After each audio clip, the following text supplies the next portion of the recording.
Assalamualaikum warahmatullahi wabarakatuh. Kami dari kelompok 6 ingin mempresentasikan tentang sebuah software untuk mengolah data statistik yaitu SPSS dengan beranggotakan saya sendiri, Susiana Salsa Putri. Saya Asti Mastiarani. Saya Belinda Rahima Putri. Kemudian, apa itu SPSS? SPSS atau Statistical Package for the Social Science adalah sebuah perangkat lunak statistik yang dirancang untuk membantu menganalisis data secara komprehensif. Dikembangkan pertama kali oleh perusahaan IBM, SPSS digunakan secara luas dalam berbagai bidang seperti penelitian ilmiah, bisnis, pendidikan, kesehatan, dan ilmu sosial. SPSS memiliki antarmuka yang ramah, memiliki antar muka yang ramah pengguna sehingga cocok untuk pemula maupun profesional. Perangkat lunak ini mendukung berbagai jenis analisis statistik, mulai dari yang sederhana hingga yang kompleks, seperti multivariat dan pemodelan data. Tujuan dan fungsi SPSS. SPSS dirancang untuk membantu pengguna dalam pengolahan dan analisis data. Berikut adalah beberapa tujuan utama dari penggunaan SPSS. Yang pertama, mengolah data statistik. SPSS memudahkan pengguna untuk mengolah data dalam jumlah besar secara efisien. Data dapat diinput secara manual atau impor dari berbagai format seperti Excel, CSV, atau database lainnya. Kedua, melakukan analisis statistik. SPSS mendukung beberapa analitik statistik seperti statistik deskriptif seperti mean, median, standar deviasi. Uji hipotesis seperti uji T, ANOVA, Chi-square. Ada analisis regresi dan korelasi. Keempat, ada pemodelan data seperti analisis klaster atau analisis faktor. Terus ada visualisasi data. Terakhir ada SPSS memungkinkan pembuatan grafik dan tabel yang menarik untuk memvisualisasikan hasil analisis seperti diagram batang, pie chart, scatter plot, dan histogram. Terus ada membantu dalam penelitian ilmiah, mendukung pengambilan keputusan, dan analisis data kompleks.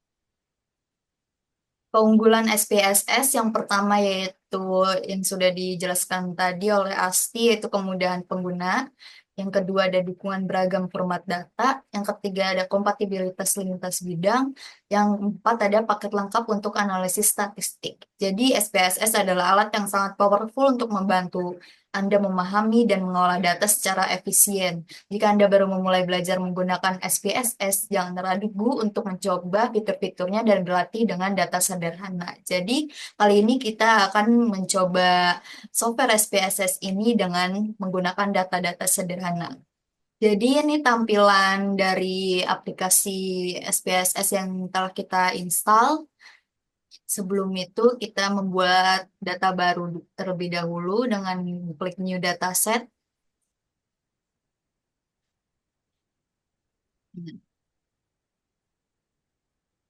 Nah, di sini kita membuat variabelnya terlebih dahulu. Di bagian bawah terlihat ada data view sama variabel view-nya. Jadi, yang pertama itu kita buat judul kolomnya dulu, itu variabelnya. Karena ada variabel dependent dan juga variabel independent.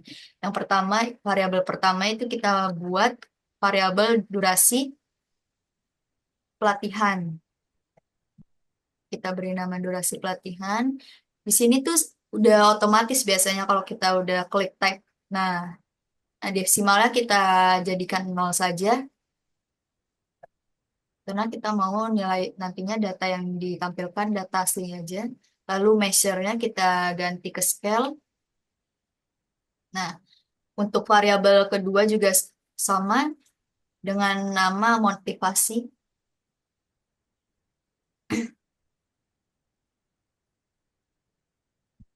Ya, desimalnya juga 0. Measure-nya juga sama scale. Ketiga ada variabel kinerja karyawan.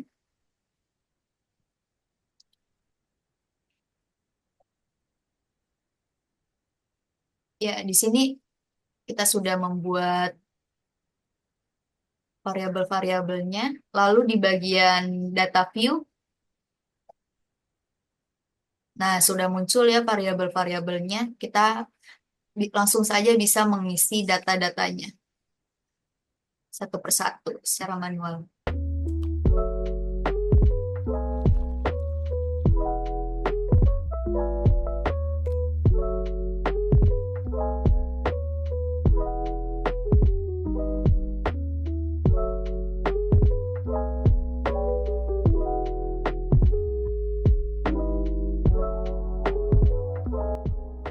Kita sudah memasukkan data-datanya.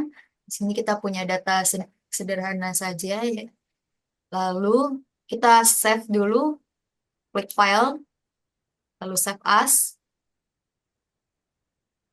dengan nama data pelatihan. Formatnya format SPSS statistik aja yaitu SAV. Ya, save. Yes.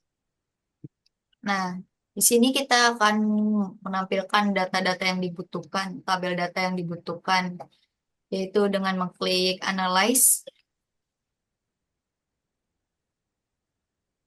Deskriptif Statistik, karena kita akan menampilkan tabel deskriptifnya, ya deskriptif.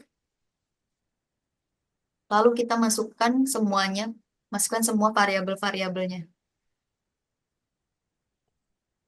Oke.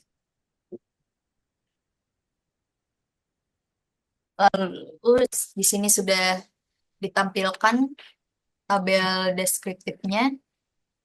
Yang kedua, kita akan menampilkan korelasinya. Seperti tadi, analyze, korelat, analyze, korelat, lalu yang bivariate.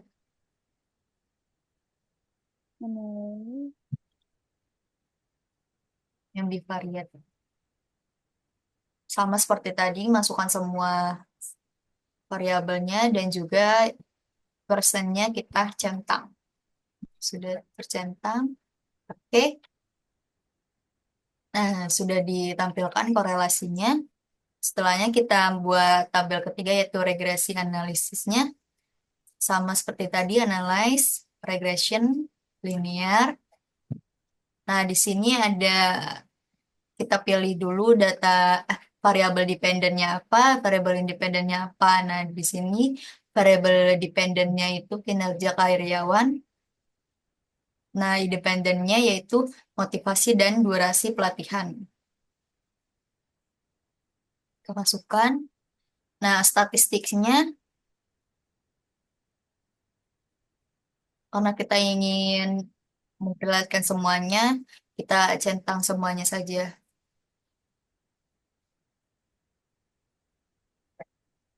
Continue, klik OK. Nah, sini sudah ditampilkan.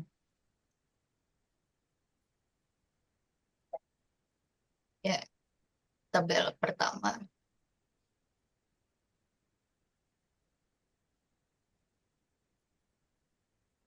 Nah, di sini kita sudah menampilkan semua tabel yang kita butuhkan. Yang pertama ada deskriptif statistiknya, yaitu durasi pelatihan memiliki rata-rata 18,2 dengan standar deviasi 6,16, rentang nilai dari 10 hingga 30. Motivasi memiliki rata-rata 7,6 dengan standar deviasi 1,43, rentang nilainya dari 6 hingga 10. Kinerja karyawan memiliki rata-rata 8,3 dengan standar deviasi 1,15, rentang nilainya dari 7 hingga 10. Kemudian ada tabel correlation. Hubungan antara durasi pelatihan dan motivasi yaitu 0,969, yaitu sangat kuat, signifikan pada 0,01.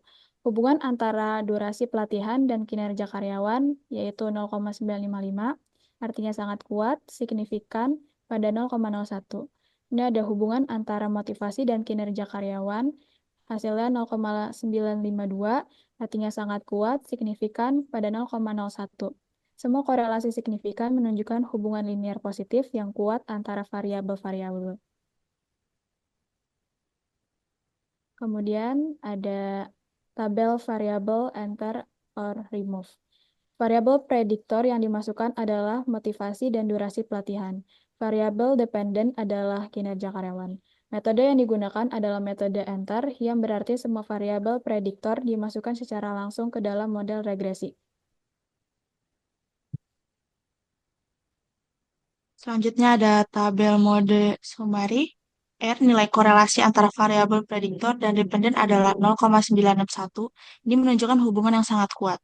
R square itu nilai 0,924, berarti bahwa 92,4% variasi dalam kinerja karyawan dapat dijelaskan oleh motivasi dan durasi pelatihan. Adjusted R square nilai 0,902 adalah versi R kuadrat yang disesuaikan untuk jumlah prediktor dalam model, menghindari bias terhadap jumlah variabel. STD titik error of the estimate nilai 0,96364 menunjukkan seberapa jauh prediksi menyimpang dari nilai sebenarnya.